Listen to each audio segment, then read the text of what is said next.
بسم اللہ الرحمن الرحیم ربی اشرح لی صدری یسر لی امری واحلل عقدۃ من لسانی یفقہوا قولی۔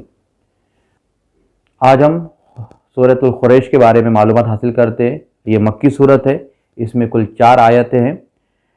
شروعات کچھ اس طرح سے ہے، بسم اللہ الرحمن الرحیم لإلاف قریش إیلافہم رحلۃ الشتاء والصیف فلیعبدوا رب ھذا البیت الذی اطعمہم من جوع وآمنہم من خوف۔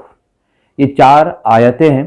ان 4 آیتوں کی میں نے ایک ساتھ تلاوت کی ہے، کیونکہ ان 4 آیتوں میں اللہ تعالیٰ نے قریش کو مخاطب کرتے ہوئے ان پر کیے گئے انعام کے بارے میں بتایا ہے اور کہا ہے کہ یہ ہمارا انعام ہے جو ہم نے تم پر دیا ہے، تم پر کیا ہے، اس لیے تمہیں چاہیے کہ اپنے رب کی عبادت کرو جو سچا اور تمام دنیا کا مالک ہے، تمام جہانوں کا مالک ہے۔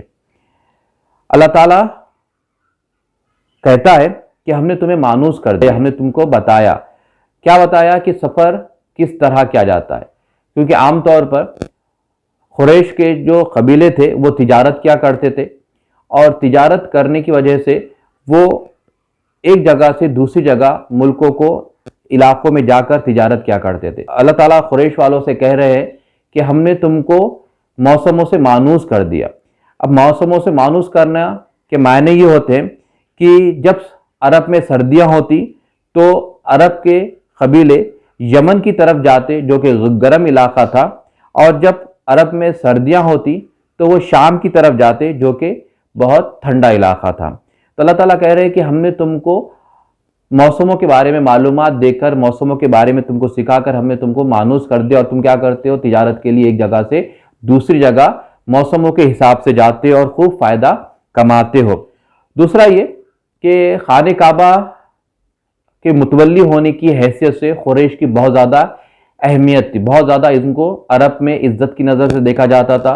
یہ کعبے کی خدمتگار تھے، جس کی وجہ سے یہ عرب میں کسی بھی علاقے میں کہیں پر بھی بنا روک ٹوک جایا کرتے تھے، اس لیے کہ وہ کعبے کی متولی ہیں۔ اس دور میں اگر ہم اس دور کے حالات کا جائزہ لیں تو ہمیں پتہ چلتا ہے کہ عرب میں کوئی بھی قبیلہ محفوظ نہیں تھا۔ راتوں کو جاگ جاگ کر لوگ اپنے قبیلے کی حفاظت کرتے کہ پتہ نہیں کب کون کہاں سے حملہ کر دے اور قبیلے کو لوٹ لے۔ لیکن عرب کے اندر ہی قریش کے قبیلہ ان تمام باتوں سے محفوظ تھا۔ کیونکہ پاس خانہ کعبہ تھا اور وہ خانہ کعبہ کے خدمتگار تھے۔ متولی ہونے کی وجہ سے ہم نے تم کو عزت عطا فرمائی عرب کے اندر، اور تم بلا روک ٹوک ایک جگہ سے دوسری جگہ تجارت کے لیے جاتے ہو اور تمہیں کوئی تکلیف نہیں پہنچاتا۔ عرب میں یہ حالت تھا کہ اگر کوئی اکیلا قریش بھی، اکیلا مکے کا آدمی بھی کہیں سفر پہ جاتا اور کوئی ڈاکو آ جاتے، لٹیرے آ جاتے، اور وہ کہتا کہ میں مکی ہوں، میں خانہ کعبہ کا خادم ہوں، تو لوگ اس کو ہاتھ تک نہیں لگاتے، اس کو وہاں سے جانے کی اجازت دی جاتی ہے، اس کو کوئی بھی تکلیف نہیں پہنچائی جاتی۔ تو اللہ تعالیٰ یہ کہہ رہے ہیں کہ ہم نے تم کو تجارت سکھائی، ہم نے تم کو موسموں کے بارے میں معلومات دی، اور اب تم کیا کرتے ہو؟ پورے عرب کے اندر تم بہت زیادہ عزت کی نظر سے دیکھے جاتے ہو، اس لیے کہ تم خانہ کعبہ کی متولی ہو۔ اب تمہیں چاہیے کہ تم اسی رب کی عبادت کرو جو خانہ کعبہ کا رب ہے۔ دعا ہے اللہ تعالیٰ سے کہ اللہ تعالیٰ ہمیں قرآن پر عمل کرنے کی توفیق عطا فرمائے، اور رسول اکرم صلی اللہ علیہ وسلم کے بتائے ہوئے طریقوں پر چلنا ہمارے لیے آسان کرے۔ آمین ثم آمین۔